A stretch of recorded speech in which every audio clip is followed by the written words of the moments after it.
Bailey. You figured out your notifications?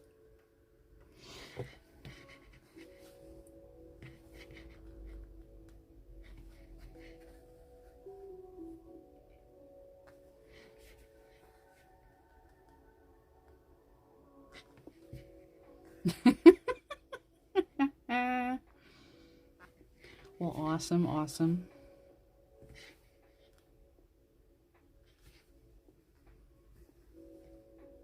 We're supposed to have storms tonight, so my plans for taking this outside were hampered. Still gotta figure out how to do that, though. Awesome. Well, you need to make sure she knows your planned potty breaks. Y'all need to be on the same bladder schedule.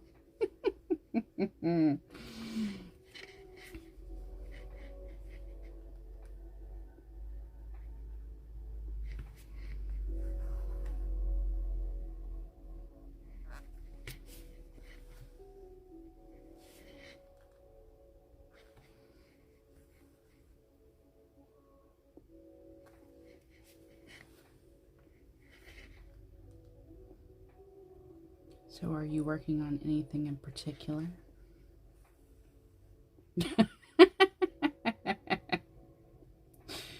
As I say, if you're like me, when you go on long car trips, it's like all of a sudden your body just goes into a different mode entirely because it knows.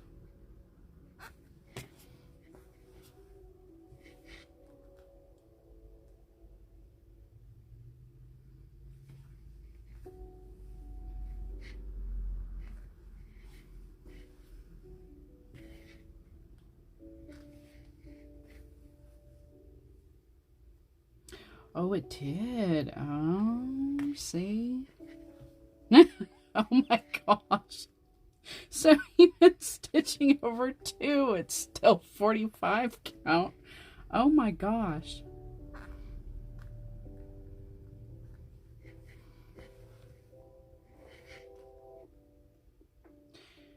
Do you follow the Sunshine? Oh, no. I'm getting that wrong. Steel City Stitchers. Because Jody, the one that does the fabric, she's been doing those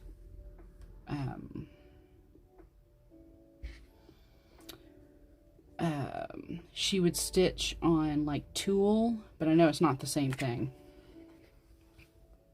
Because tulle mesh, you know, fabric has got much bigger and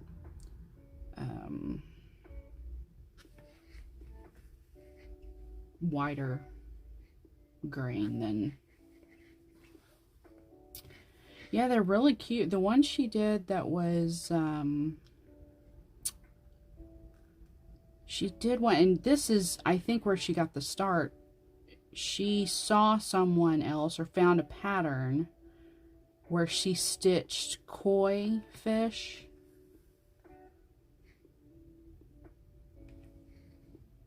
Yeah. You know, that sounds so paradoxical.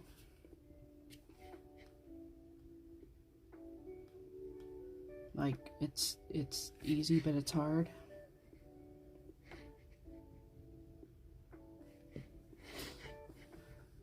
I'm gonna have to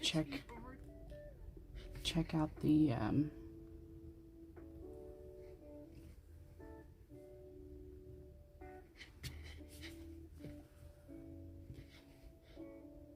Natalia's website. Anyway, Jody, her original pattern that she did was on tulle, and it was like multi-layered because you could see through it. And the original design was a koi fish, but then you layer that. So like the bottom layer of tulle was like the bottom of the koi pond with like, you know, whatever rocks or whatever. And then the middle layer was the koi fish stitched on the tulle. And then the top layer was like the lily pads and It's really interesting. And then it was done in like a round, you know, multi-layered round hoop or something, round frame. But since then, she's done some crazy stuff. She did one that was like handprints. And of course, she's really into gory horror movies and stuff. So it was like, you know, something you see in a horror movie. But then that tool with the handprints layered over like the shadow of a person behind. I mean, it's just, they're really, really cool. That's another one of those that you could probably do a lot. I'm surprised you just haven't gone, well, I know where you are. I mean, I know where you live, but I'm surprised you haven't just gone to like a fabric store somewhere and just gone over in the apparel fabrics and looked to see. Because like I did that one punch needle kit, DMC, and then I started researching like if you're going to buy, you know, fabric. And apparently not all fabric's the same when it comes to punch needle. Like they'll package it over as with punch needle stuff, but it's not as good. So I'm going to do more research on that before I get into that more.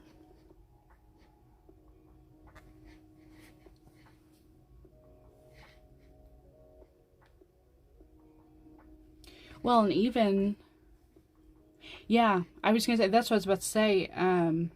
Like the Joann's Fabrics, you know, the big store here nearby, I just, when I want to try out different sewing fabrics, I'll go pick through the remnants bin.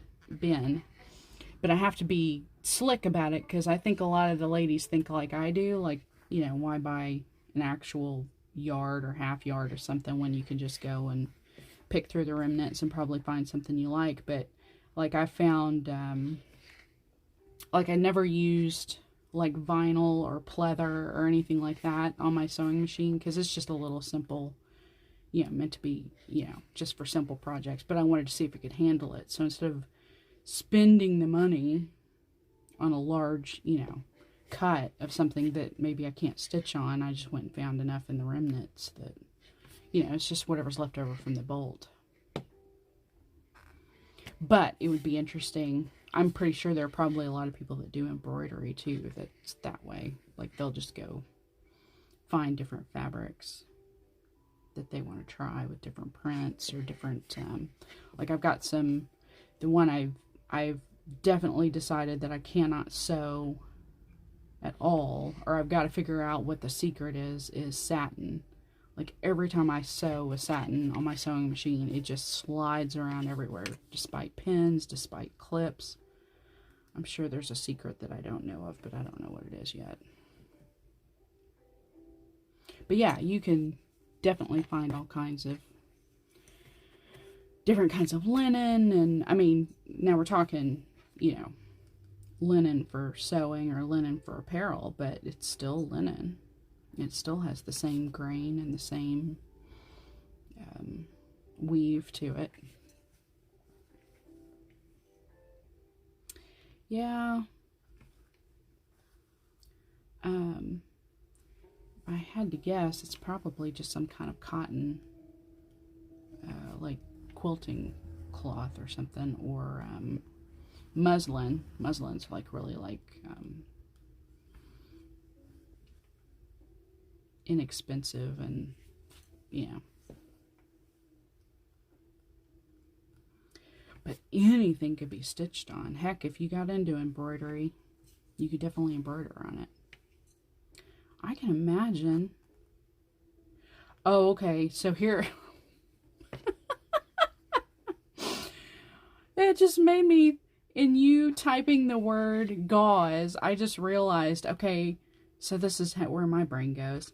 Has anybody ever tried to stitch on medical gauze? I mean, like, seriously, it's the same stuff.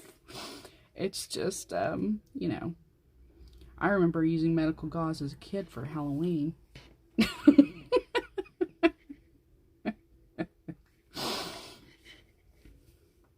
That would be interesting. First time for everything, right?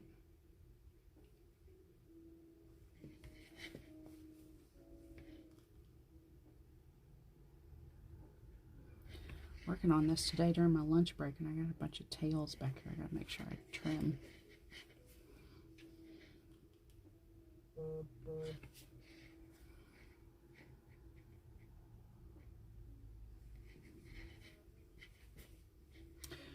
Oh, well, you know, what are you gonna do? If you miscounted. Do you? Well, I'll tell you, okay, so here's a couple of things about miscounting I've learned. First of all, you gotta forgive yourself a whole lot. But I miscounted on that take wing, and it was one of the plants down on the edge.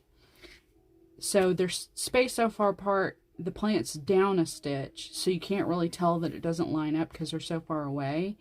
But then I also realized that I tried to compensate for that and then stitched one too many at the top in the wrong color. So I literally just stitched over it with the right color because it was darker. Yeah, I was gonna say, I don't know. Well, are you well, with that size, I wouldn't know what that either's good, but I say, are you typically, if you're gonna, do you pull your threads out, like take the needle off and back them out, or do you reverse stitch your stitches out? Because I would think if you just were really careful. Of course, so what are you stitching it with? Like, what's your thread that you're using?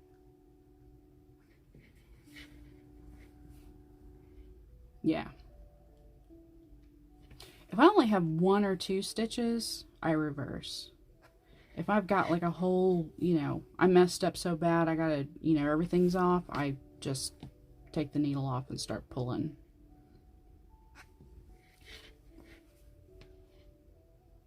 Okay.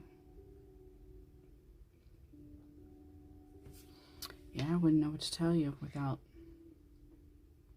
goofing it.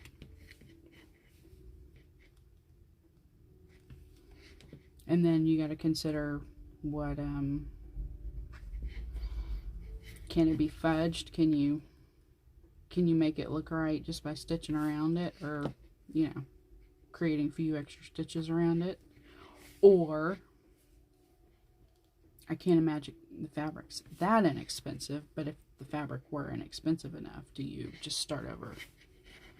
In your case, what, like a centimeter? A centimeter over would give you enough margin to start over. Of course, that probably also depends on how much of the project you're in for already. Yeah. Well, and I was going to say too, if you're just doing just crosses on it just to get an idea of, you know, if it's doable. So is this the same? Yeah, but Nati is your biggest cheerleader.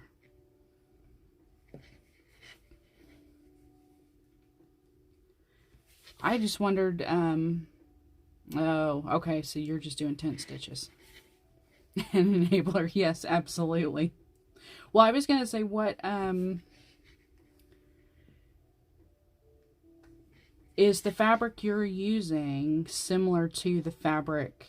Is this the same store that had the tiny furniture? Like, is this the same fabric that was used to stitch that tiny furniture? Or was that just like a completely different? Yes, okay.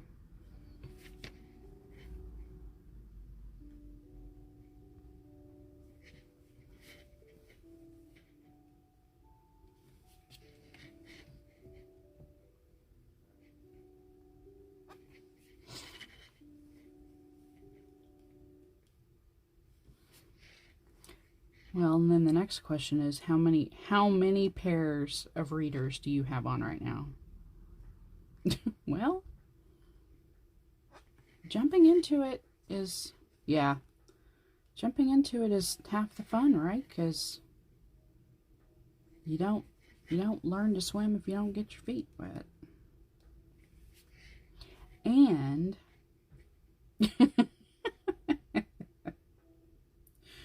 do you watch oh shoot, I can't remember her name or her channel or anything. I just watched her latest floss tube today. I think she's one that Betsy recommended. But she was talking about how she had cataract surgery done in her right eye. Yeah, those might make you go cross-eyed for real, though, once you take them off. But she had a pair of those, too, as a matter of fact. But she literally had cataract surgery in her right eye, and it completely corrected her nearsightedness in the one eye. So she pointed out how the glasses she was wearing, she only had a lens in the left eye on her glasses. And I thought, man, as many times as I have walked around because one of my contacts popped out or was giving me problems or whatever, and I just walked around with one contact all day, I can't imagine like having one eye actually correct and then one not, but then, you know, but then correcting just the one eye with a pair of glasses. That seems crazy to me.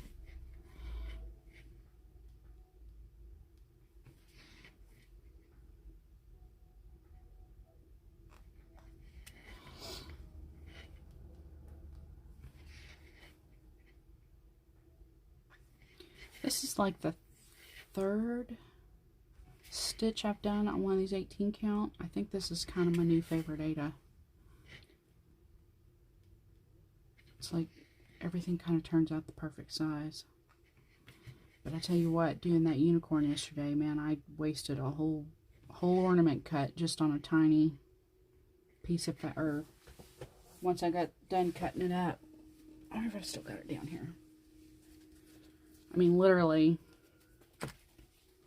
that was my unicorn. I mean, and it wasn't even that. It was like, you know, the size of a $50 in the center of that, but I needed all of that to do my finish. But literally, I mean, I could probably still use the rest of this for something, but it was like, I don't know what I'm going to do with it. But I felt like, man, I should have measured better and done it over in a corner, and I could have had more of that to work with later. I do, and I am Michelle's Patreon. I am Tracy Horner's patron. Who else? But I do like the lowest tier in most cases. Just because I kind of want to spread the love around.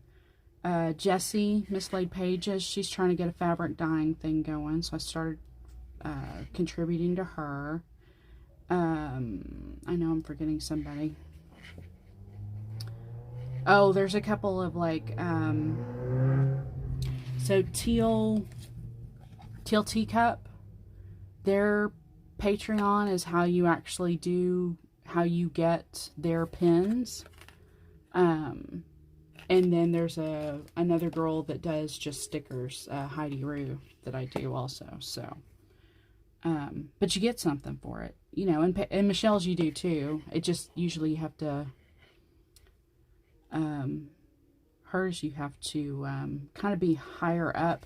The nice thing though is, so her vlogs are awesome because she does daily, like she records daily.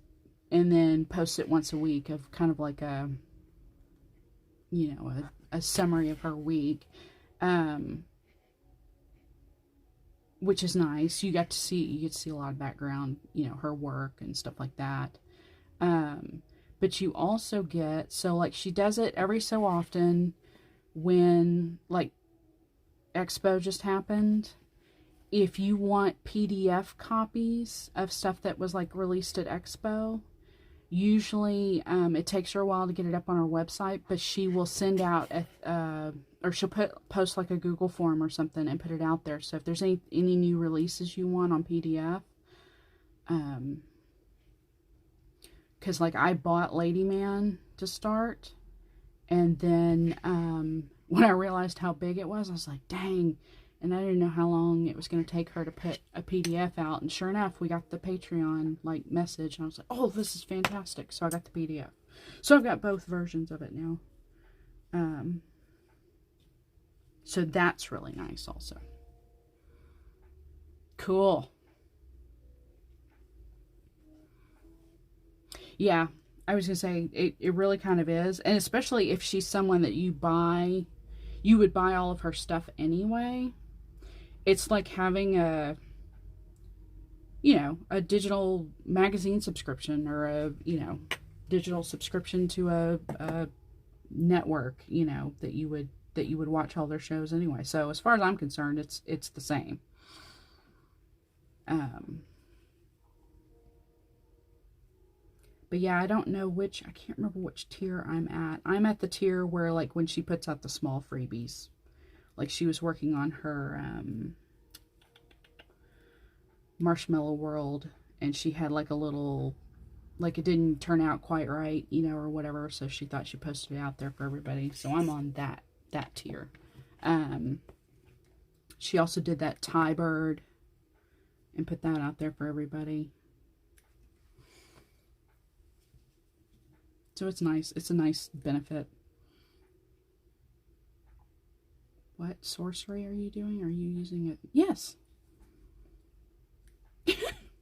Okay, so here's the thing. I have some. But one, I am such a klutz. I stab myself terribly. And two, I cannot, you see me struggling with this right now just to get that apart. That annoys the crap out of me. Well, then, I think I have broken, I don't know how many of these, because I got man hands or something. I'm just pulling too hard. But anyway, so yeah, so I literally use needle threader. I use them for my needles, and I use them to pull threads through. And it's usually only when I'm at so close to the end that I'm playing thread chicken. Yeah, I've got that one. I've got this one that I think came in like a sewing kit. And then you want to talk about sorcery. I want somebody to explain to me how this thing's supposed to work, because I'm telling you right now, well, the needles we use, this thing does not, well, barely fits through the eye. But, yeah, this thing's crazy. It does look like you pull somebody's, nose, earwax out with it, or nose hairs out with it. I have so much stuff like that.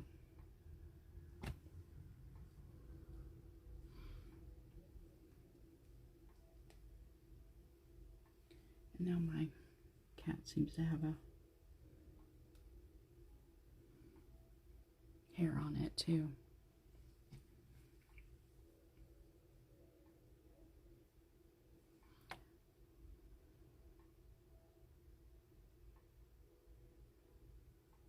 But yeah, I like those threaders. They make life so much easier. And I can manage those wire things better. Bendy moths. Oh, which, gosh, she's got so many. Yes, okay. I was about to ask. She's got so many, honestly, with butterflies. But yeah, moth makes more sense.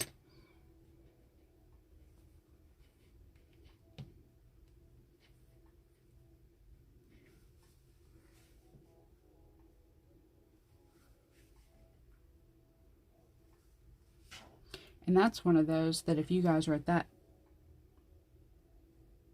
yep, as I say, if you're higher up on that, because I think she talked about how the Memento Mori was going to be a Patreon deal for a while until she could figure out how to release it, or she wasn't going to release it till whatever it is in the fall expo.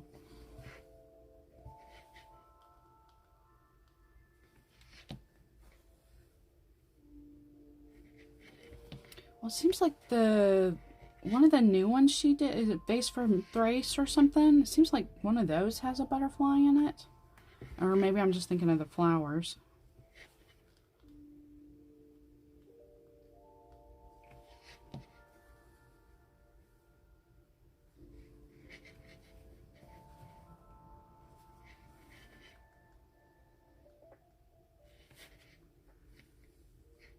Maybe. Don't get me started, because I got old lady brain. Like I said, it may just be because it's got a bunch of, you know how it is. She does this. When she does flowers, she does funky flowers. So. She's got so many, though.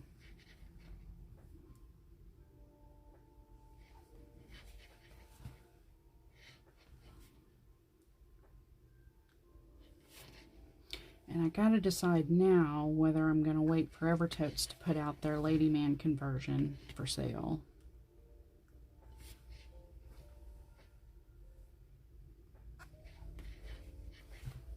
Yes, it does. Yes, it does have butterflies.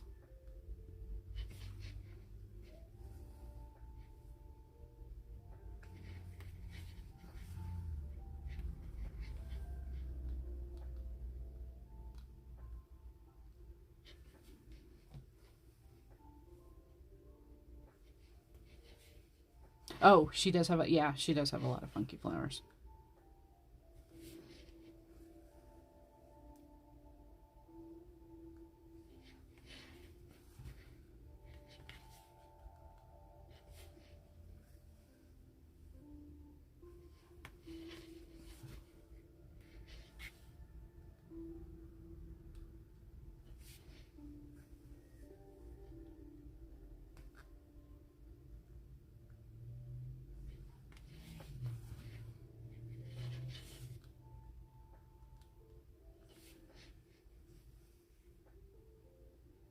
Streamlabs. And it's funny because I'm using Streamlabs and then, you know, of course, casting or whatever, you know, they give you the option, like, you can do it to Twitch, you can do it to YouTube, you can do it to Facebook Live, I think. No, because, okay, so I'm using my phone as the camera and the mic. But then I've got my iPad up here watching the chat so I can respond to you. So maybe what I'm seeing, because I'm seeing your chat not on... Yeah, that's kind of what I thought. Butterfly looking flowers. So maybe it's because I'm using Twitch on my iPad to watch the chat and the stream at the same time that it's streaming. I'm catching the chat more current than what's actually, you know, being picked up on my phone, but I don't know. I know it's not my internet connection. Yeah, well, the way Twitch does it is you go to your dashboard and it will show you, like, if you have multiple devices, you can go in and look at your dashboard while your Twitch stream is going, and it will show your current one up, like, as the top one. So if I click on that, then yeah, then basically I am watching my own. Well, so, okay, since we're discussing this, what do you use? Because obviously you have multiple things going on. You have your camera, and you have your phone, and you have your PC. Because most everybody I know, well, okay, that's raising a bar very high. The few people that I watch on Twitch seems like they use Streamlabs or Twitch's proprietary setup.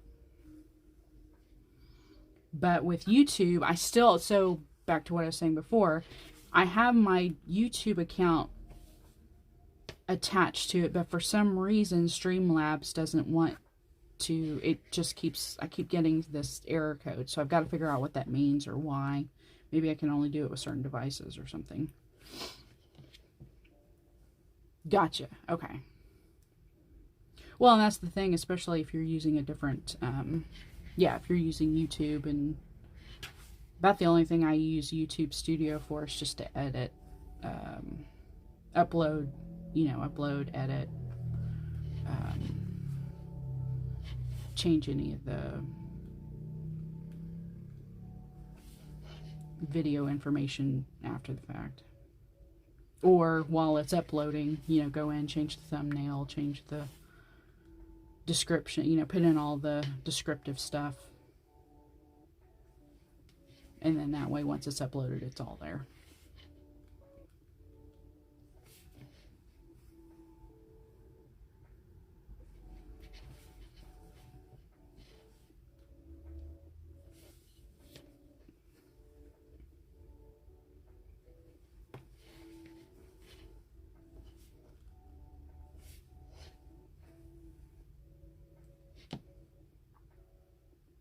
It's possible.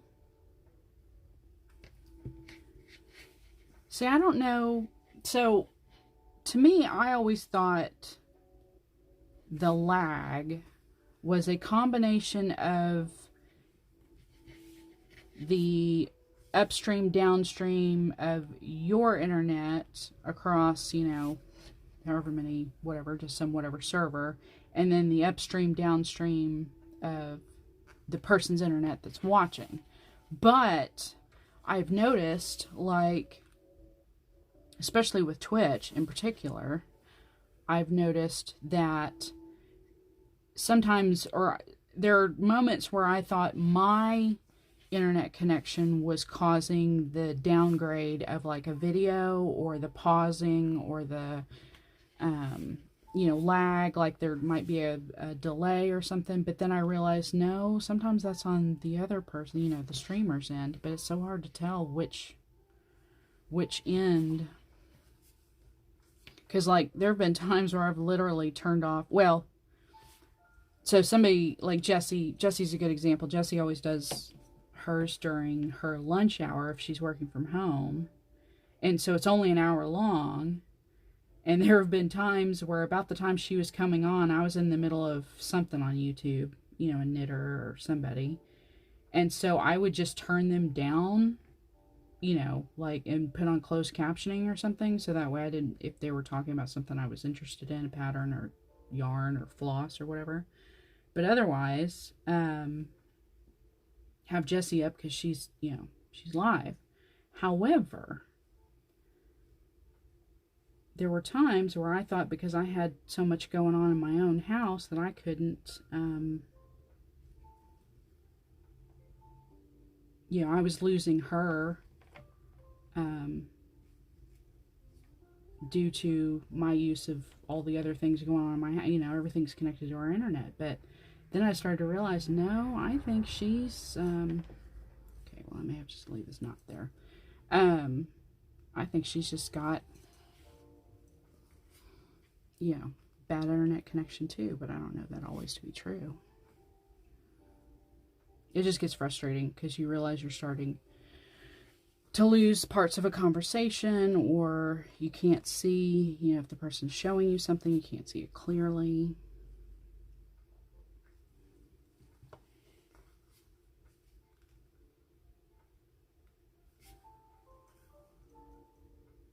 But I've obviously got multiple things running on my internet, so it doesn't appear to be affecting it too terribly much. Keep pulling that out of shot.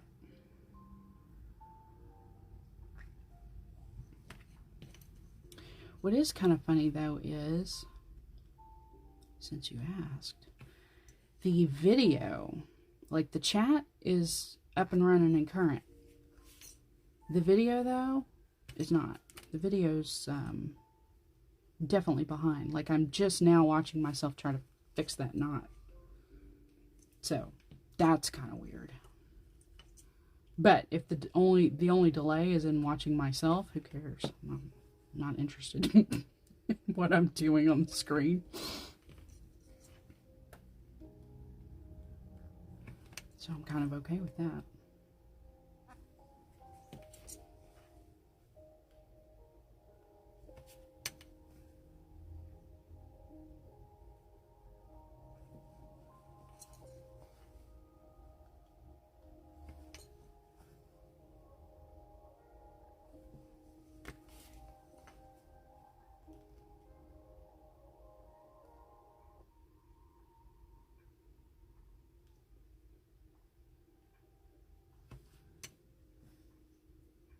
Maybe. Don't. If it all goes wrong, you can blame me for that, because I'm really good at suggesting, making horrible suggestions. If it goes right, you did good. You just got lucky. You knew what you were doing.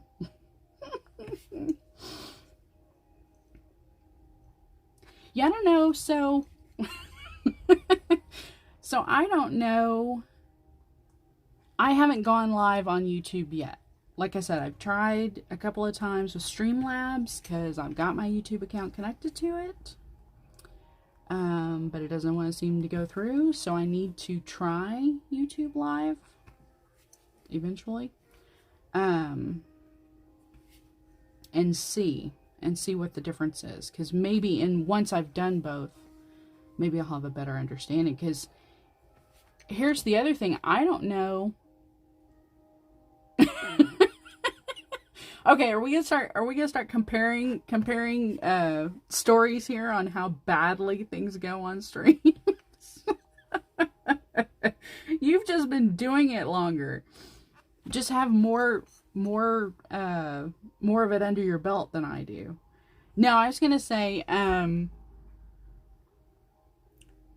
I don't know enough about like technology to know, but because Twitch is designed for gamers, I have to think their bandwidth and all that nonsense is far superior to YouTube, just in so much as to there is no delay or lag, because there's nothing worse than a gamer that has a delay or a lag in their streaming.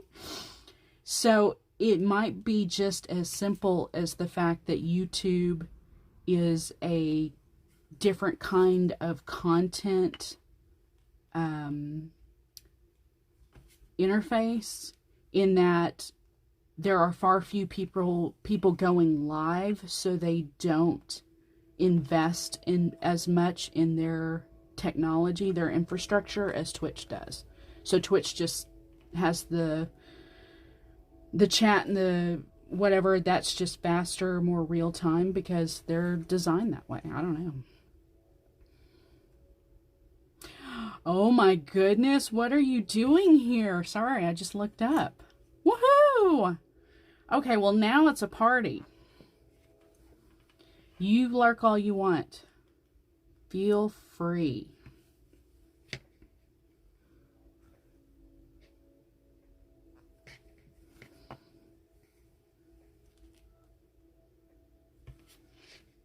You're recruiting. Go right ahead. That's all right. As long as, well, I know both of you are, but I was going to say, as long as the folks there at home are okay, because this ends up going on YouTube as long as things go well.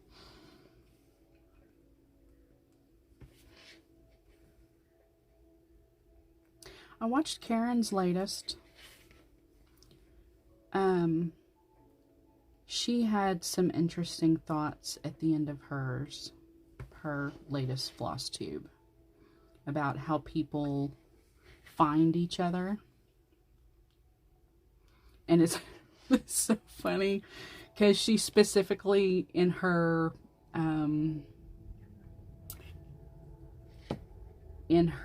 conversation about it brought up Darcy and Chris.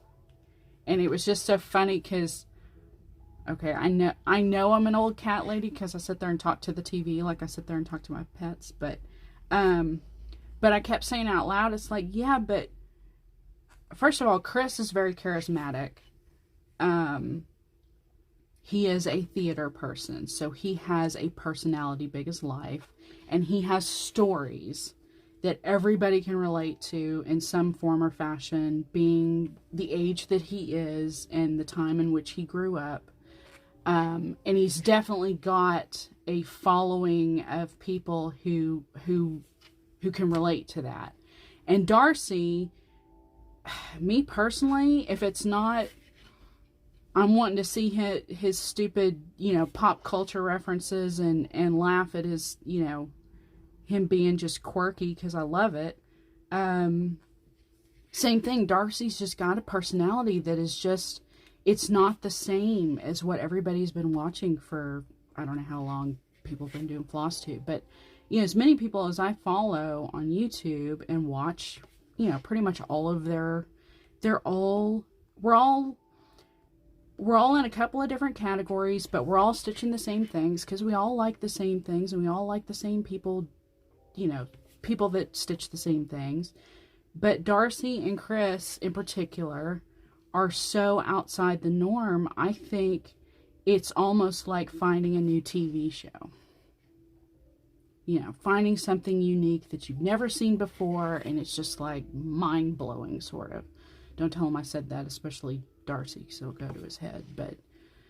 But I just was like, you know, she was so curious as to why, you know, why it took them so little time. And I'm like, because people catch on to that, and then immediately everybody's watching everybody else talk about these two people and how unique and different they are, and everybody's got to go. So even if it's a total train wreck and you don't want to sit there and watch Darcy cuss and whatever, you still go to watch it at least once, and then you find yourself keep going back because you do.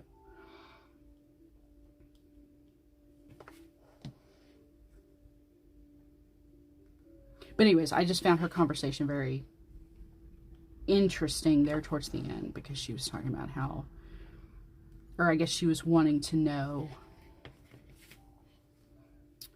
who or what, you know, all of us were, why we go and watch the people we watch. And I will readily admit, probably 2/3 of the people, especially a lot of the knitting people that I've been following for a really long time now, they are on in the background because I'm just not knitting as much as I used to, or I'm not into the same kinds of knitting that I used to be in. So I watch them out of just out of having a friendly face or somebody, you know, that I like, and I like their personality. But a lot of times it's on in the background while I'm working, just to have something on in the background. And there have been times, even with people like Darcy and Chris, you know, they're on in the background. I try to pay attention to as much as possible, but I know I miss some things just because I'm trying to, you know, work and watch, or I'm, you know, if I am working, then they're on in the background, and that's at the peril of, you know, having a phone call or having to answer an email where it completely takes your mind away from whatever you're watching or listening to.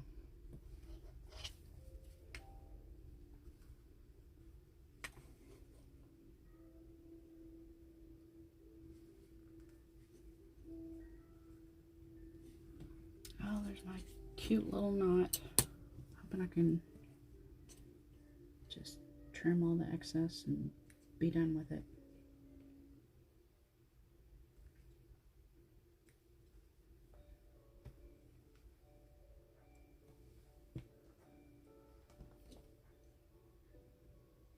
You know, it's funny you mentioned,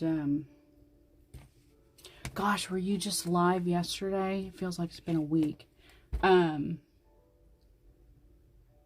Talking about me getting on Etsy. I just closed my Etsy account today. I haven't used it in I don't know how long.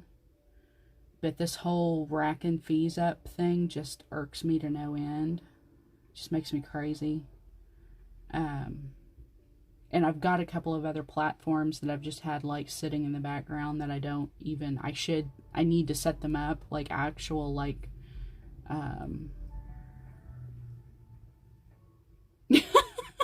well, you can go live again today. Actually, since you're on Twitch, you ought to start a live right now and I'll raid you, and then you can just raid yourself. Or if Natty's still here, she and I can raid you. But no, what I was going to say was, the whole Etsy thing just drives me nuts. I feel so terrible for these people that have have tried every which way they can to you know, make a side hustle for themselves, and then it turns out the one thing that should be on the one company that should be on their side, and the whole thing is just out for themselves too. It's just ridiculous how their platform has disintegrated into just another capitalist endeavor that, you know, nobody can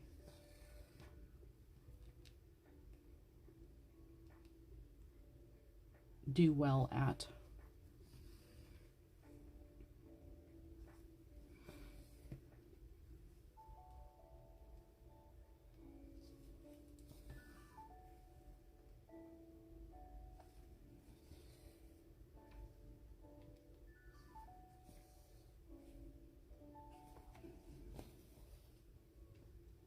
I like stitching on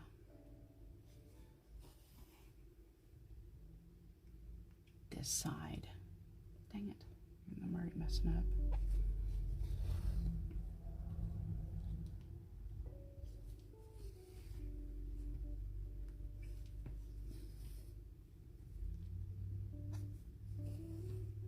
I wanted to tell Vanessa, I'm like, this pattern is not a race. You stitch it at your own pace, and you do it, and you get it done, and you feel good about yourself. I still can't decide what I'm going to do with this.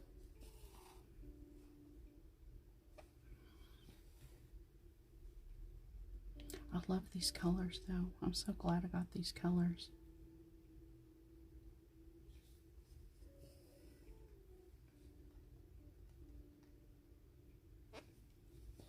Pardon the squeak.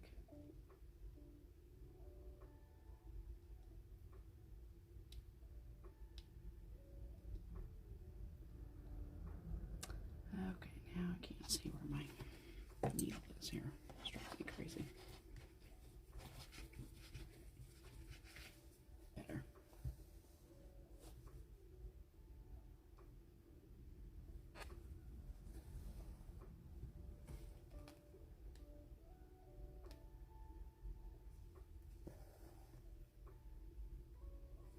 I'm trying to think if I know anybody else that goes live on YouTube. I mean, even Michelle switched over. I mean, her lives are now, you know, here on Twitch.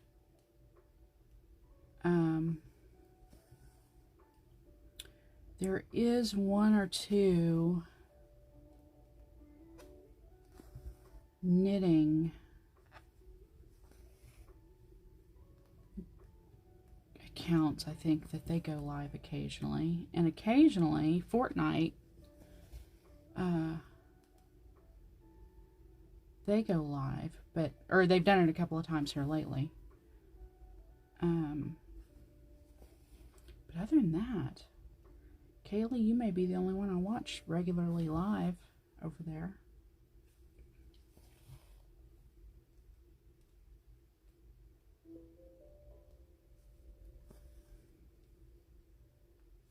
And Streamlabs is set up where if you have a Prime account, which I'm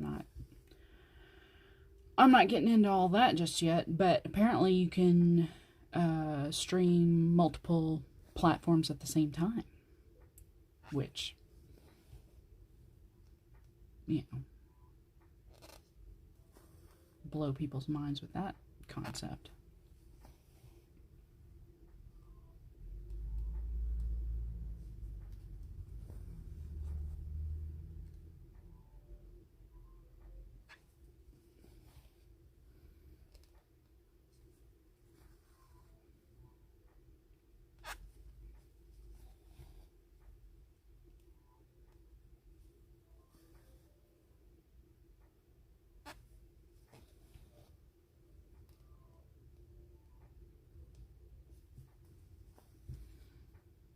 Okay, so now I'm kind of curious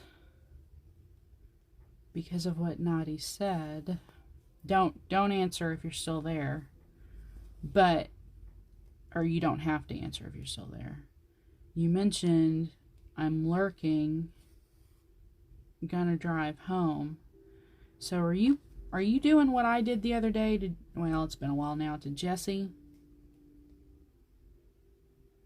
Because I did the same thing. I can't remember where I was going or what, because Jesse normally does, normally streams at lunchtime. So I'm thinking it must have been lunchtime. I think I was going to pick up my Target grocery order. And I know I stopped by Starbucks, but I was sitting in traffic. And I think I posted a couple of pictures on the Discord.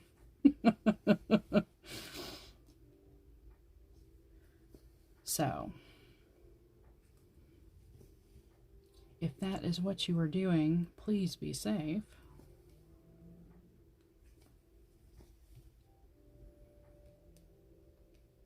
Because I've tried that once or twice and realized, yeah, you can really only concentrate when you're behind the wheel.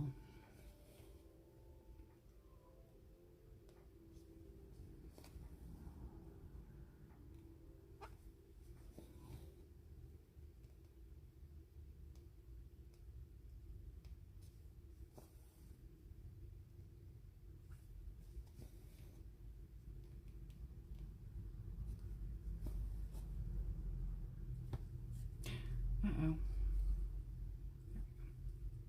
Oops.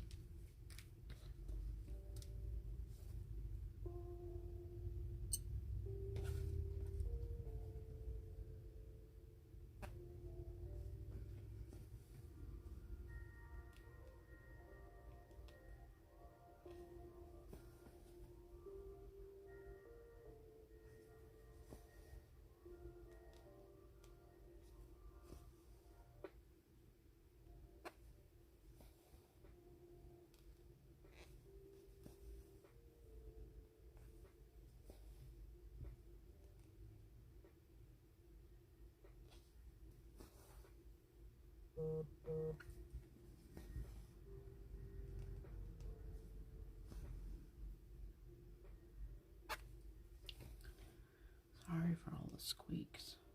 That's annoying. I mean, not annoying, but doesn't make for good quiet sounds.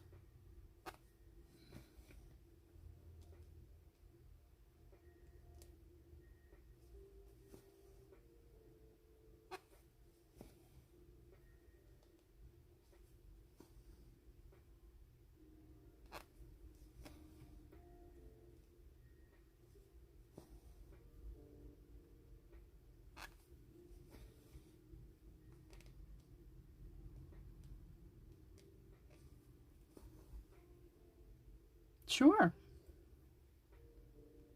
I mean, as best as I can on a streaming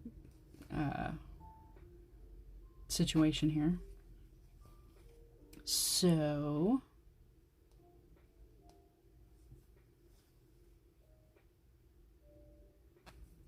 and as long as this is something you're okay with broadcasting. Yeah. Yes. What would you like to discuss? I mean, I kind of heard Michelle's take on it yesterday.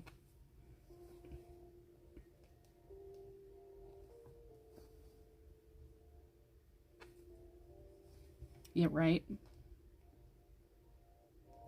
Yeah, I kind of... So the first thing that I saw was Resist Stitch's stories about it. Oh, cool, cool. Well, I'm glad you made it home with no issues. Listening only is perfectly fine. It's what we all do here. Yeah. Hi, Beck. Oh, I guess I should roll this out so you can see my progress on my kitty cat.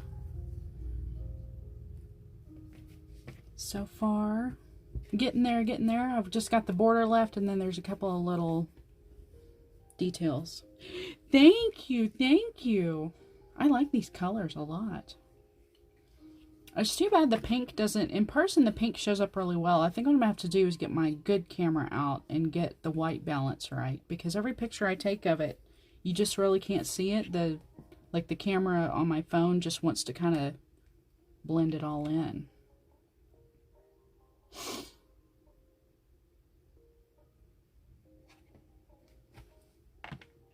It's a really quick stitch. I mean, it's, what did I tell you, Kaylee? 2100. And I love this border so much because it's, you know, it's repetitive, but there's something about the negative space being the detail that it's the best border like in the world. But yeah.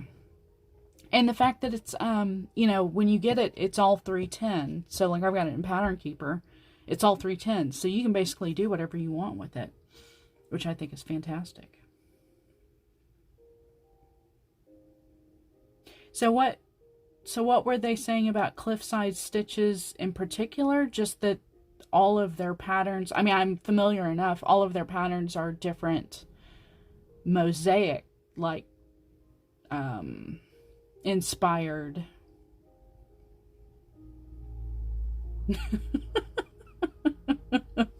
We all do, Beck. We all do. Don't feel bad. That's join the club. We're all the president of our local chapter of I Want All the Patterns fan club. So yeah, that's a mutual sentiment I think we can all get down with.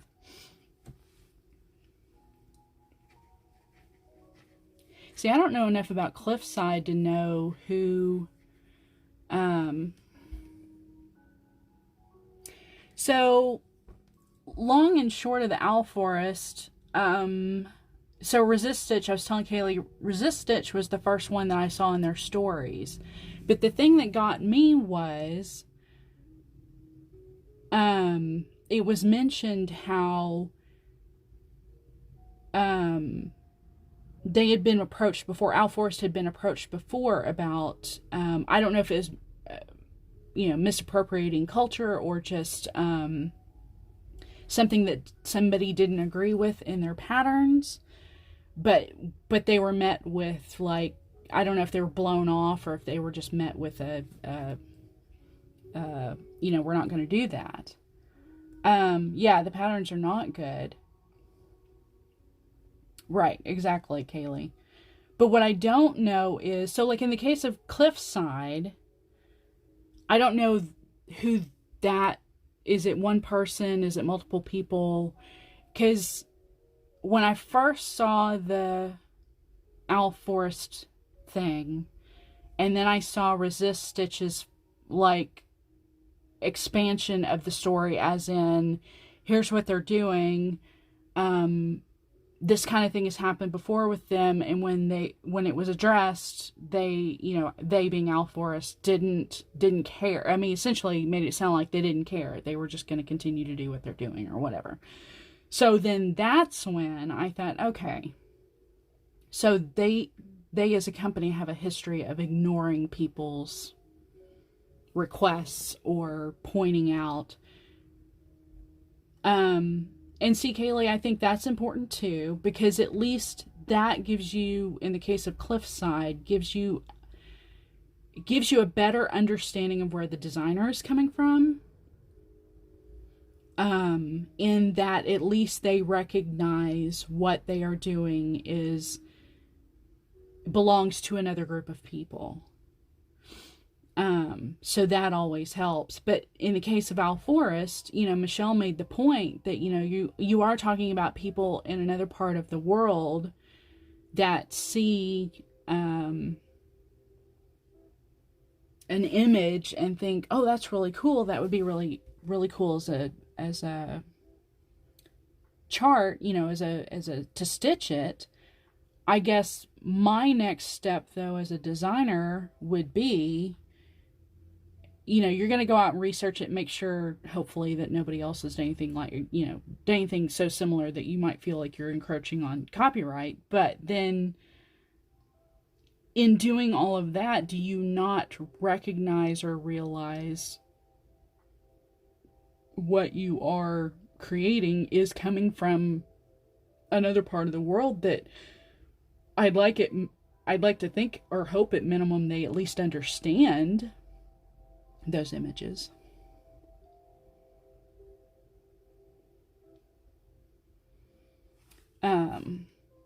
Because once you've gone that far, then the next step is what, if you've gone so far into as you are trying to learn by researching the subject in which you're designing for, then why don't you go the next step to recognize, and Michelle made, right. No, and I don't think so. I don't think I don't know that anyone has, or they are just now reaching out to Owl Forest now about these. I think whatever happened in the past was for something else, and I don't know. There was not enough specific information given for me to figure out exactly what Resist Stitch was referencing in the past. But it was not specifically these. It was something else, and I don't know what that was. But in this case,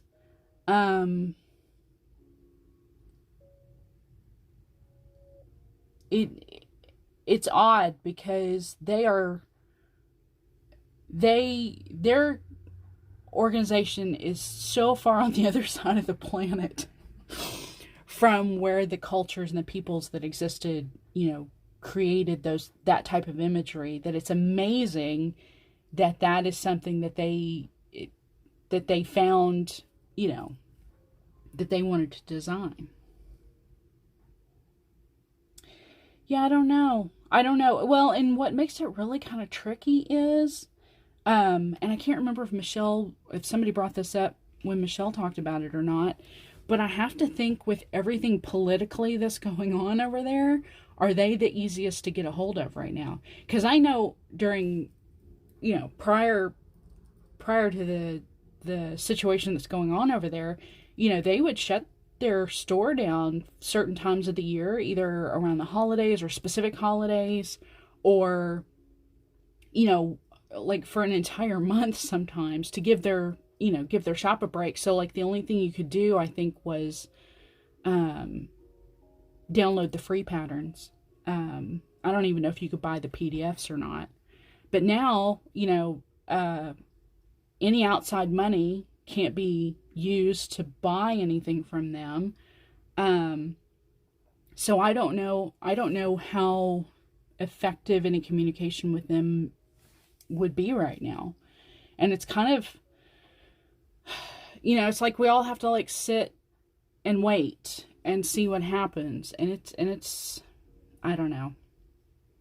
It has such a tricky thing. But yeah, I hope somebody is able to reach out to them, and I hope it's successful in some way, because I would like to think, I know Owl Forest, I don't know how many people there are, but they have multiple designers.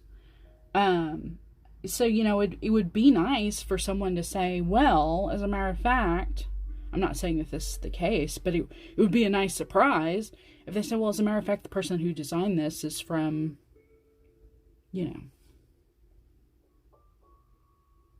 Mexico, or, somewhere in Central America, somewhere in South America, something like that. And it would be like, oh, well, that's amazing that you're, recruiting outside designers or whatever. So that would be, in my opinion, like, best case scenario.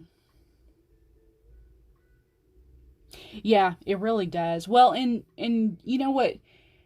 The Indian thing, it really is funny because we are so accustomed, you are too, especially in Canada, of having enough other better, Native peoples, Native Americans, Indigenous people, tribal, local tribal people, that kind of thing. That I'm sure having a barrier to English to begin with, that they don't, they aren't going to quite grasp the understanding of why Indian is just not, unless you mean people from India, that's not the word, the term we use anymore. So I was going to say if they seem on the surface to be the company in which they don't care, they like this, they're going to design it, they're going to put it out there, and so be it, then I think that's kind of where we all have to draw a line in the sand with our toe and go, okay, which side of this are you on? But right. I was gonna say, yeah, you guys, y'all have your own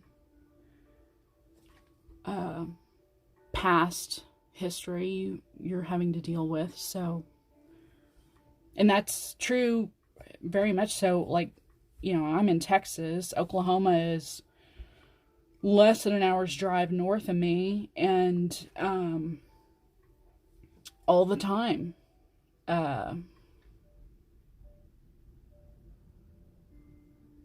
we see stories in the news around here about, and everybody thinks, well, they've got the casinos, and it's like, you have no idea how just ludicrous it is that you should even suggest such a thing, that's enough, that's, they should be happy and whatever, because their lives are just so just horrible. Yeah, who was I watching today? Oh, Jon Stewart puts portions of his show that's on Apple TV Plus, he puts it on YouTube. And so he did, like, his last episode was on race. Hi, Nati. And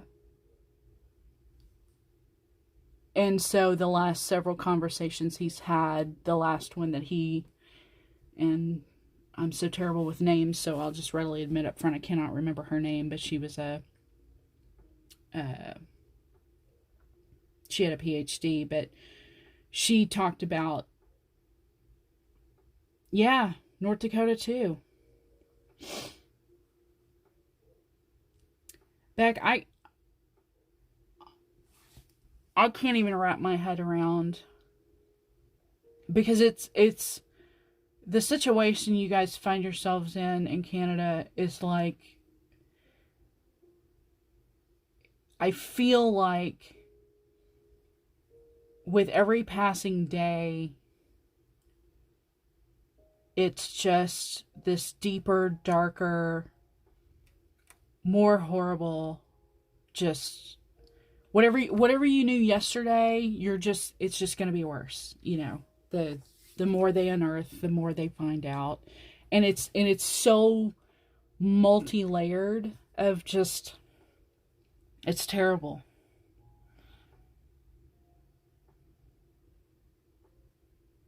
Man,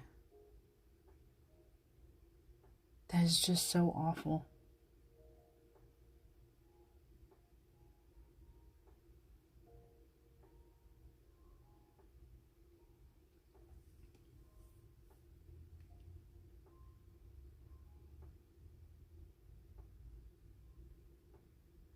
Anyway, Jon Stewart's podcast, the lady he was speaking with, a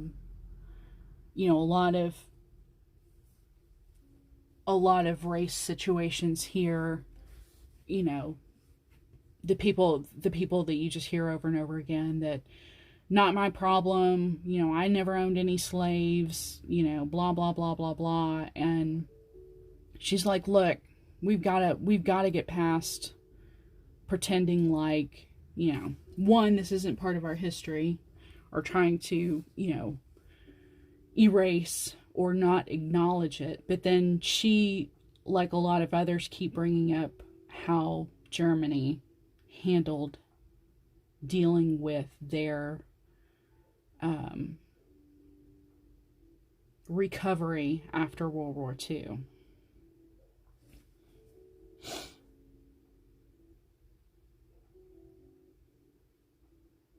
You said they're arresting people for being on, like, their own land? Like, basically the pipeline is thinking that they own it now and that the people that live there just need to get off and move away somewhere else? Oh my gosh. Yeah, I was gonna say that's kind of what, I mean, it wasn't oil at the time, but that's literally what happened here. Um, multiple nations, multiple tribes would have similar stories of, um, and actually I think one was related to oil. As a matter of fact, I want to say,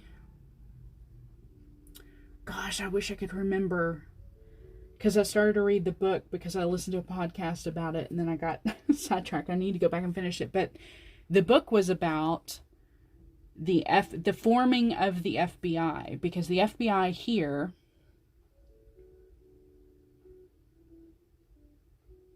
oh my gosh, it's just awful. I'm so sorry. And just to sit there and just see that on the news day in and day out, it's just got to be so traumatic for everybody, honestly. But the FBI here was originally formed to be like the go-between between the tribes and the government, as the one organization that would step in as, like, to probably minimize it, to basically be the police for the for any tribal nations that had issues with non-tribal people. And the book's about how there's one group in particular that the FBI, it was pre-FBI, they weren't FBI yet then, but the government group that was sent in to do their investigation were investigating why all of these, jeez, see, and that's so hard because now you're talking about having to make them accountable for their actions.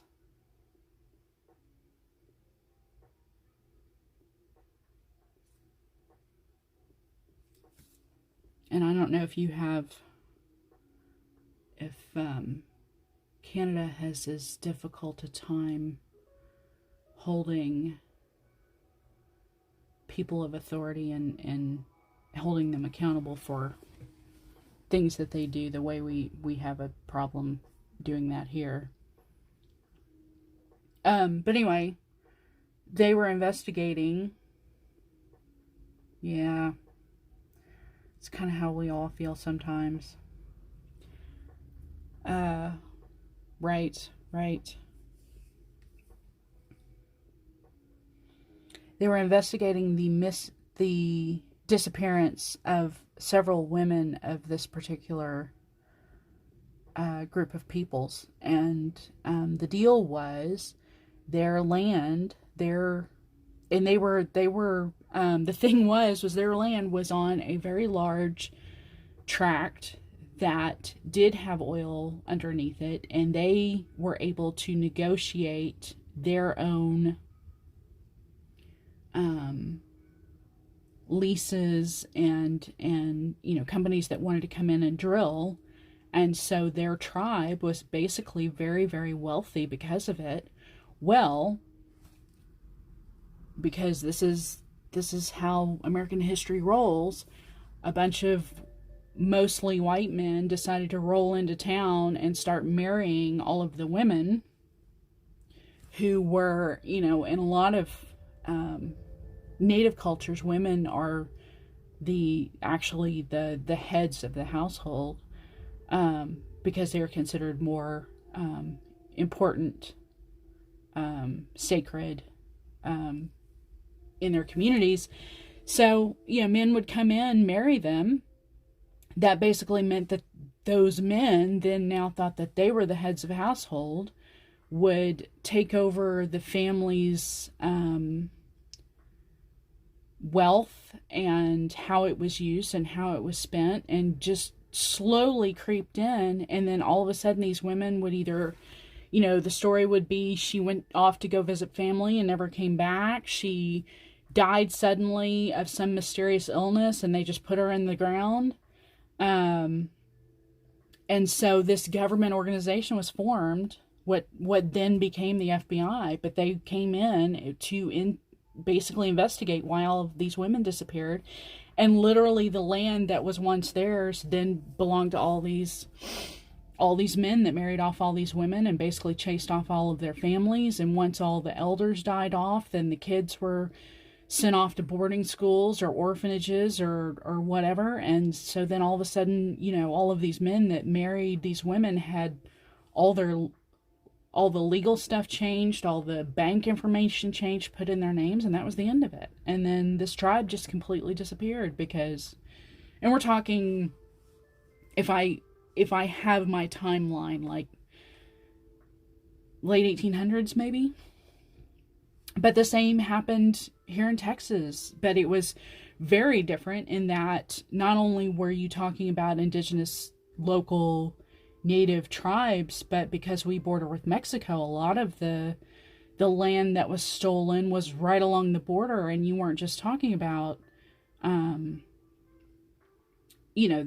Caddo or the Cherokee or whoever were living within what is now our state border, but you were also talking about Mexican indigenous people that were all the land right along the border between the U.S. and Mexico was stolen. I mean, our state does not talk about the fact that the Rio Grande River is our geographic border between our state and Mexico, but depending on where you are along that river determines whose actual land, where the state and the national borders actually carry. There are some parts of the river that you would think are the Texas side, which are not. They are still Mexico, and vice versa. Did you hear her? Yeah, she's underneath my feet. Can't believe that picked her up. She was so quiet. What do you want? Do you want to say hi? Yeah? Yeah? Crazy girl. But so we have a national park down there right along the Rio Grande, and you actually have to check into Border Patrol about, if I had to guess, 50 miles before you get to the park, because basically Kaylee said hi. Do you want to say hi back? You want to say hi back? No? Okay. Well, if you change your mind, you know where we are. But yeah, Big Bend National Park is right along the river, and there are parts of the river where you can cross and go into these little villages in Mexico, and there are parts where the villagers come over and leave trinkets and stuff in the park. Like you can, it's considered illegal for them to do it, but they will leave little things, and then like little coffee cans for you to put cash into, and you could take the things with you. But you're not supposed to. But yeah, so they're all along the river. You almost don't know in certain places that you are actually in Mexico, technically. Aw, Zelda's asleep. It's because we're in a different time zone. Do you want to come up here? You don't like being picked up, I know. The minute I turn around, you're going to run away. Right? Yeah, I know. Kip would jump up here in a heartbeat. But you don't like being picked up. I can't say I blame you. What are you doing? What are you doing? What are you doing? Yeah, you're cute. What are you doing? Crazy girl. Nope. I was about to get up and flip the camera around, but she took off. Apparently she didn't like the fast moves I was making up out of the chair. I'll have to get her. I'll have to see when she comes back if I can flip, because I could easily swivel it and point it at her. But sneaky. But she left. She really does not like being picked up. I mean, she'll tolerate it if you're petting her, but I think she knows her own limitations. Like, basically, she, I don't know quite how to explain it. Because she is a heavy cat, I think she understands. Here I am talking about her like she's smart. Or like she's got a high developed brain. I think she understands that the physics of gravity gravity's not her friend. So if she were to be dropped, she might be hurt. I mean, she'd land on her feet, but still it'd be from a really high distance. So, like, you can pick her up, but very, very, very, very short period of time, and then she jumps and runs off. Like, she doesn't want to mess with it. Yeah. It's just so funny because I could literally carry Kip around like a baby, or, over my shoulder or something, and walk around the house with him, and he's perfectly fine. But, like, back here in this room, so my chair swivels, and if she's down here on the floor and she's, I'll pet her, I'll reach my left hand or whatever out to pet her. But if I swivel this chair and lean it, she takes off running because she just knows I'm going to try to pick her up. She just takes off. She does not like it.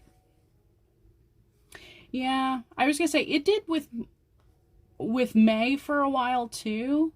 But you know what's funny is, she will do everything she can to get as close to you as possible. She just doesn't want to be picked up. So if that's like my one or her one, thing, but like we've got a cat tree that's, 6 feet tall, she'll get up on the higher platforms and she'll be face to face with you, and she'll just, she'll rub on your shoulder and she'll be right next to you. I mean, she wants to be right there with you, or in bed, she wants to snuggle up to you. She just doesn't want to be picked up. And I get it. I mean, I understand enough to understand that she's not gonna, if that's the one thing I have to sacrifice, knowing that she wants to be, just right there by your side any other time. I mean, they literally get very territorial when I'm here, by myself, because they both equally want attention. So I've had to learn to, make sure that they both get the attention that they want.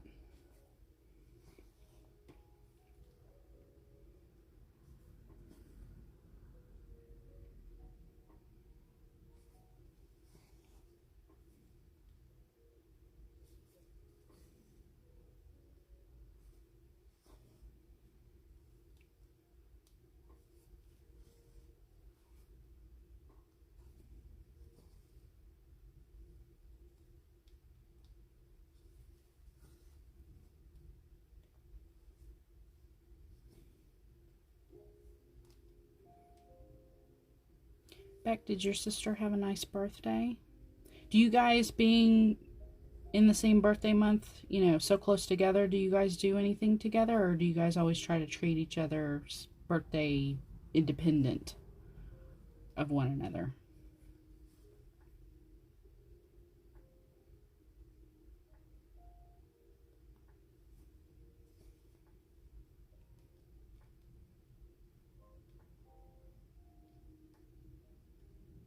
The reason I ask is my birthday is right before Christmas. I mean, not the day before, but, within a few days of Christmas. And my brother and sister, who happen to be twins. Yeah. See, that's kind of how I am.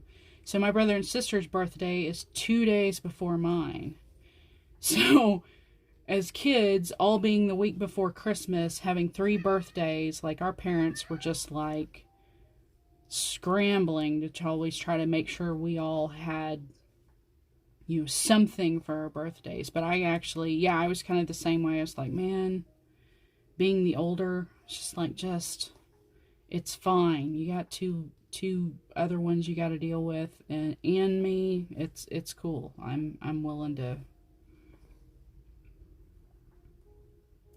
Aw, well, that's nice though. It can be overwhelming. I was gonna say, especially if you feel like you have to answer everybody back. That had to have been like a chore. Like spend a whole day just going through everything. But the nice thing is, she is back, isn't she? She's being sneaky. With the Sal, we've got the whole month to stitch cats. The whole month. And that's going to be amazing. You have no idea how many cat patterns I have. I mean, hello, cat lady. But when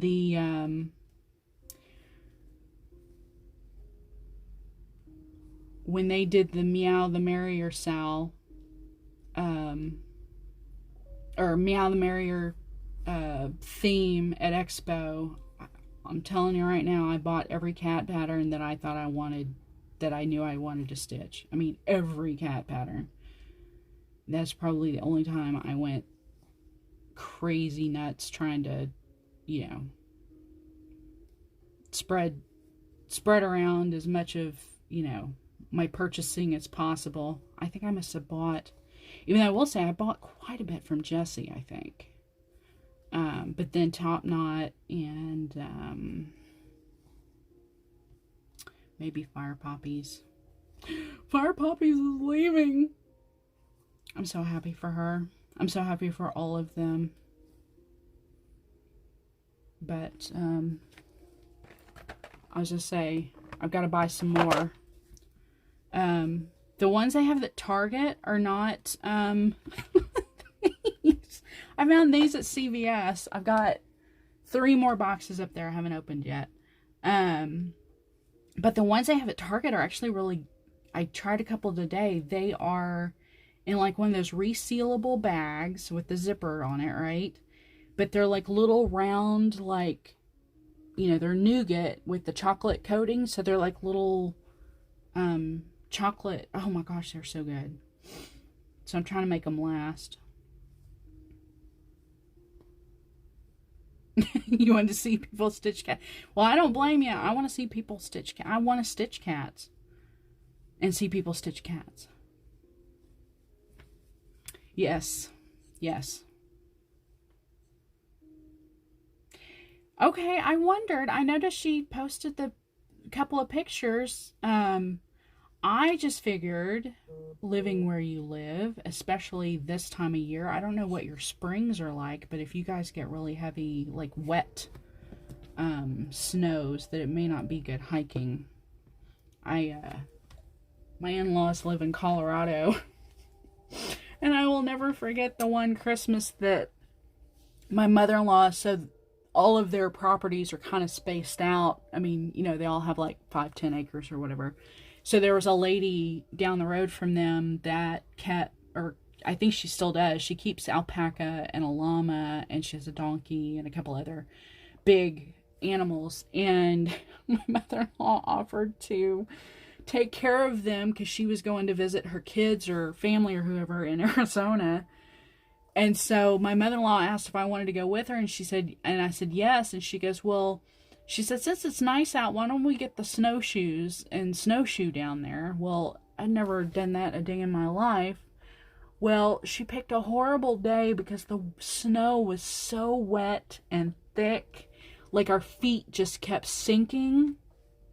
And then, like, basically once your foot sinks into the snow around it falls on top of your foot and on top of the snowshoe. So it felt like you're just shoveling snow with your feet the whole way. And oh, it was so exhausting. It was a great workout, but it was exhausting. I know. That's good. That's good. Is there? See, we're supposed to get a storm. Not snow, definitely, but we're supposed to get, so, here we get this time of year bad thunderstorms, lightning, tornadoes. Not I'm trying to think, we've had a couple of bad storms move through, but I'm trying to think the last really bad one was like the 21st of March, 21st, 22nd, and it was bad. The sirens went off, the tornado warning sirens went off here, and we didn't get any direct, like really bad, I mean, it was just really bad winds. We didn't get any direct hit here, but there were several communities just north and south of us that did, and all throughout Texas, really, and that was a pretty bad storm. So I don't think what we're getting today is going to be bad. It's just going to be thunder and lightning and the usual heavy rains. But yeah, I can only imagine what spring is like, where you do get snow for a better part of the year.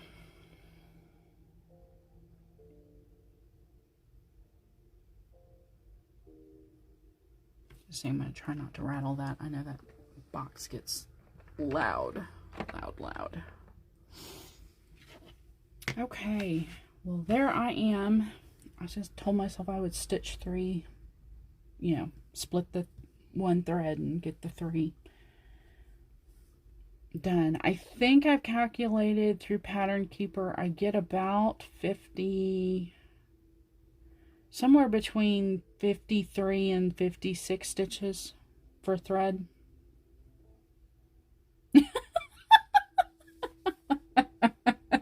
Yeah, inquiring minds want to know, Kaylee. Oh, wow. I was going to say, yeah, I know there are certain parts of the country here that are like that too. It's like there's no, but that's unfortunate that you guys, so where you are, do you have, what am I trying to say? So like in the spring, do you have plants that will pop up? No. So spring is officially here. Like I was telling my husband the other day driving back, because I had to go in the office on Friday, I noticed our state flower bluebonnets, they were all out on the side of the highway, and that's where they're all planted. And they don't, some years we get really good bluebonnet blooms. What am I trying to say? That's a tongue twister. But then some years, like, we don't get enough precipitation or whatever so we get like small, real patchy areas. Okay, yeah, I was gonna say daffodils are always crocus. So we've got a few daffodils here in our front yard, and then we've got lilies. Keep talking, convince her. I don't know that she's set up for it though. I was say, Kaylee, what do you have to do to get set up for a live? Like, is it a pre-sporting event? Like, you have to talk yourself into it and hype yourself up and slap yourself in the face a few times and... Did you? But it's not posted? Like, did you take it down? I mean, like, hide it? Like, make it private? Or was it just like a test, like a 10-30 second type thing? Or was it something where you got on here and you realized there was nobody here? Okay, well, that's not terrible. That's not terrible at all. Right. Well, and you are not only, yes, you are also Atlantic. So, yes, the Atlantic probably makes it very, very, very unpredictable. Okay. Well, I was trying to think, Kaylee, I thought I went to see your Twitch like page to see if you were like if you had anything, or if it was like set up just so you could follow like Michelle. And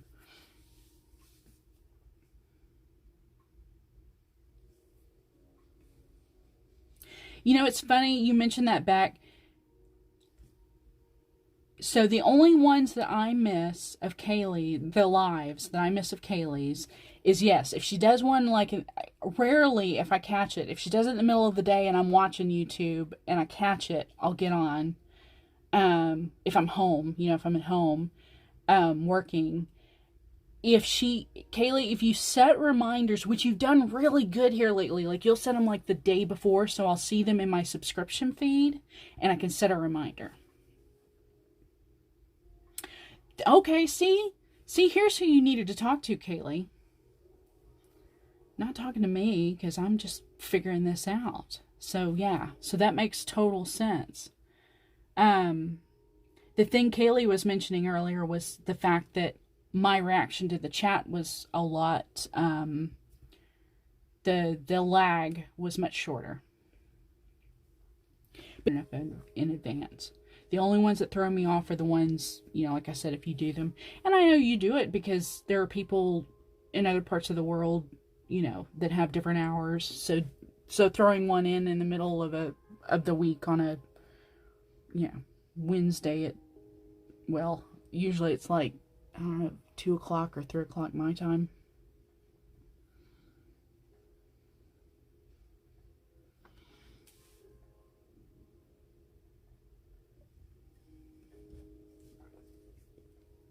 Well, I'm glad I tried Twitch first then. Maybe I don't even need to bother with YouTube. I'll just keep posting these as I do. Just post them over on YouTube, and people can just watch them later. Because it'll definitely be easier. And I will say, having done this, I don't know, 3 or 4 times now, where I've actually had people, y'all to talk to. I do now realize how easy this has been. So yeah, I am kind of, I guess I should realize that I didn't know how good this was, or how good I had it. I was gonna look and see. I have to stand up to see. Oh, it's almost been 1:45. I kind of wanted to see too, because I was at 100% since I'm using my phone. Sorry, I'm trying to talk a little quieter because I'm like right next to the phone. See, I think the other night when we were on back with Jesse, I thought it was the internet that like cut me off, but I think it was my phone. Because when I looked at the percentage, I still had, I'm saying still, I still had like 19%, so I assumed it was the internet that messed it up, but I'm starting to think it wasn't. I'm starting to think it was like maybe the app on the phone, basically when your phone gets below a certain like 20% or something, that it kind of cuts you off because it's afraid you'll use up your battery before you realize it. That kind of sounds right. I was gonna say the YouTube thing is really funny because, yeah, unless I have a reminder set up, because, for example, when Kaylee puts that she's going to be live, you know, later, you know, at a later time on there, and I can set a reminder, it will notify me of that. But yes, it does not notify me. If I have my notifications set on YouTube for anybody's specific channel, it doesn't tell me either. The only other notification I think I get is if somebody responds or replies to a comment that I made, or, you know, likes it or something like that. Some kind of interaction in the comments. Otherwise, it would have to be a reminder that I turned on in order for me to get a notification. Whereas Twitch, yeah, Twitch will tell you every time anybody ever comes on, ever, in the history of ever. I was going to say, it's kind of funny because I don't follow a lot of people on Twitch. but I follow more people than I realized. And then I need to go back and look and see, because so like Sassacast that was on with us the other night, the Twitch stream, when she streams like during the day, and so I'll get a notification at like, I don't know, 9 in the morning. Of course, Rachel Ray, because of her time, the time difference, hers I always get it like, I don't know, 6 in the morning or something here. And I know it's probably in the afternoon where she is, or evening, early evening.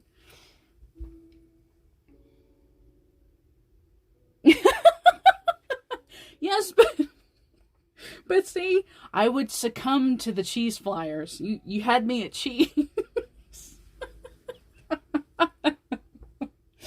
Yeah, I was gonna say, that's the thing. It's like I'm up early anyway, so that's the only reason why I always see hers. And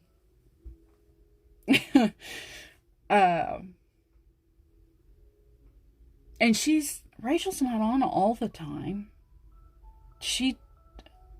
I want to say that's only once a week, maybe, or twice a week, or maybe it's just been more frequently than usual.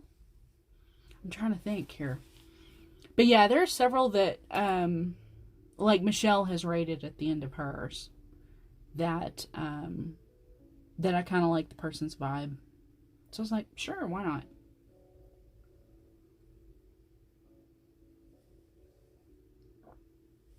So I follow quite a few people. Have I watched very many of them since then? One or two, but not really.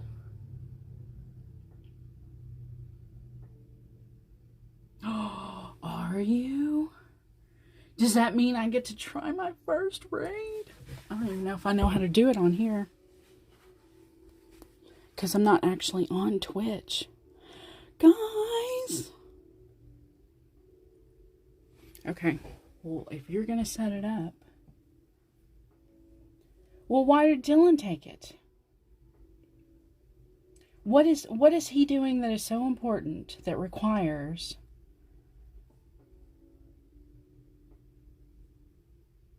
you not having a microphone?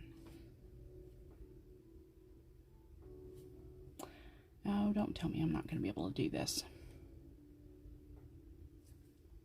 All right, hold on, guys. Nope. Nope. Nope.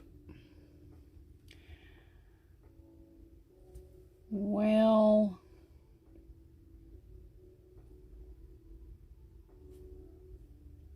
oh, wait a minute, hold on. What's this do?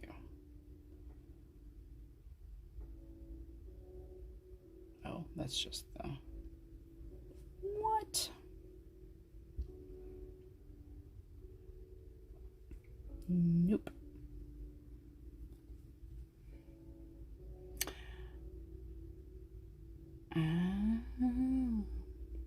Well, I was going to say, the mic is probably just part of your setup, so you feel like, in order for you to feel like you're legit doing it.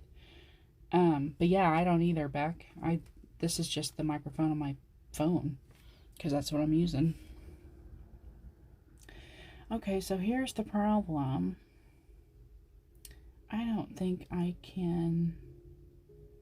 Are you asking me? I don't think so. I don't think I'm close at all. I think affiliate is 50. And I think Naughty was 6. Which, that's perfectly fine. I'm so okay with that. But yeah, affiliate... And actually, I think affiliate requires several, like several things you have to check off the list. Now, if you're asking Kaylee, I don't know. I think so. I think. It's something, there's something about the number 50 that stands out in my head, because there's like, yes, you are. You In the tech world, you're an early adopter. Yes, absolutely. I was trying to think, when Jesse was talking about reaching affiliate status, and I remember going in there and looking, because, like everything, they want to give you badges and reward or awards for doing things. So like when I hit 3 followers, it was like, woohoo. And then when I hit 5 followers, it was like, woohoo. Where's the go live? But, well, I don't know, because I'm on Streamlabs. No, I'm just kidding. Okay, let me think about this for a minute. It should either be in the upper corner. It should be like purple. If you're on Twitch. If you're actually on Twitch. Are you on Apple? Okay. Yeah, the only bad thing is I don't think I'm going to be able to figure out how to raid you. I don't think. Oh, what did I just do? Oh, I'm still going. Chat, flip camera, event list. Disconnect, streaming settings, buddy mode, simple mode. I don't want to hit anything. What is it? Okay, if you guys are bouncing around, I'm really, really sorry because you guys are on a tripod.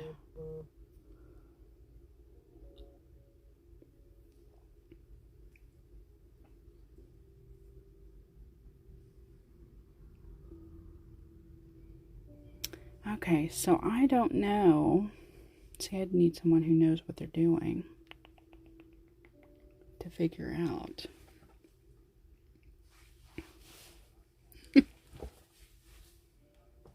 Yes, Discord confuses me too. And I've just kind of figured out now, it's like old school, like in the old, back when the internet was dial-up, I remember there being like message boards. Like if you had, I'm so going to show my age.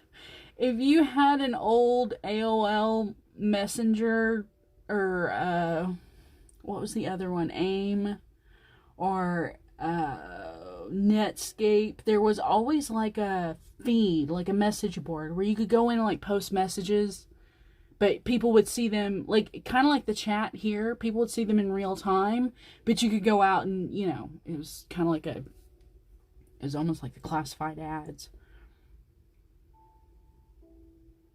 See, that's what I was trying to figure out, Natty.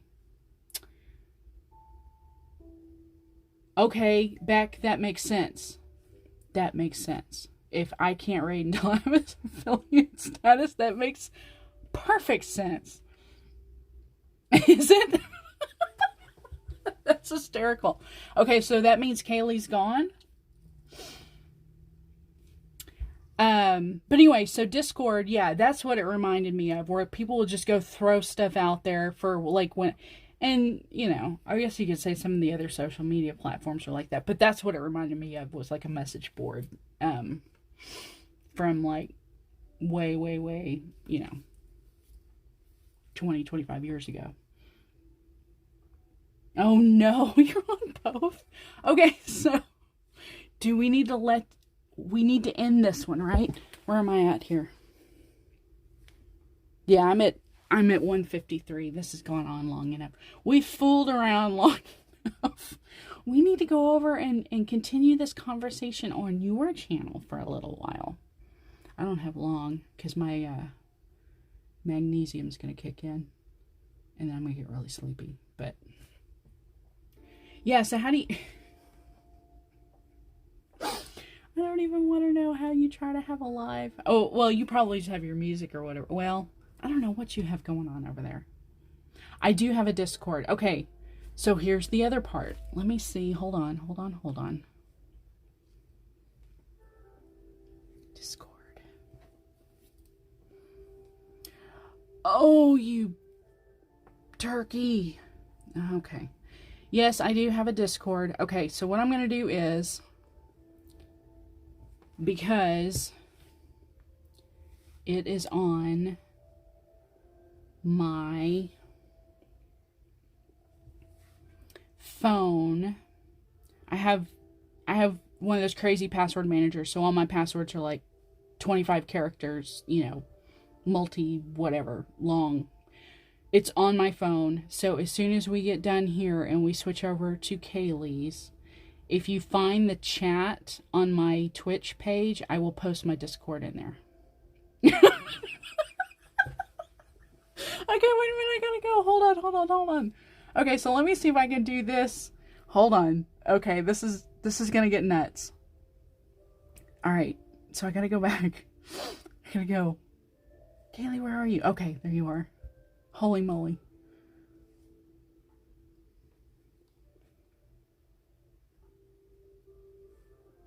Okay. Oh, come on already. It's gonna make me watch an ad, isn't it? Inception. Sorry, Beck, I just read your comment on Kaylee's. Oh my gosh, this cracks me up so much. Oh my gosh. This is hysterical. Okay, hold on. But I gotta figure out. Okay, can I hear you now? Now I gotta turn down the volume. 3 different things going on here. Now I can hear her.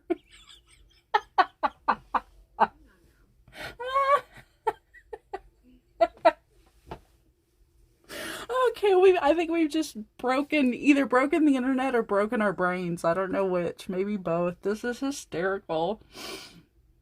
Oh my gosh, this is so funny. Yeah. Oh dear.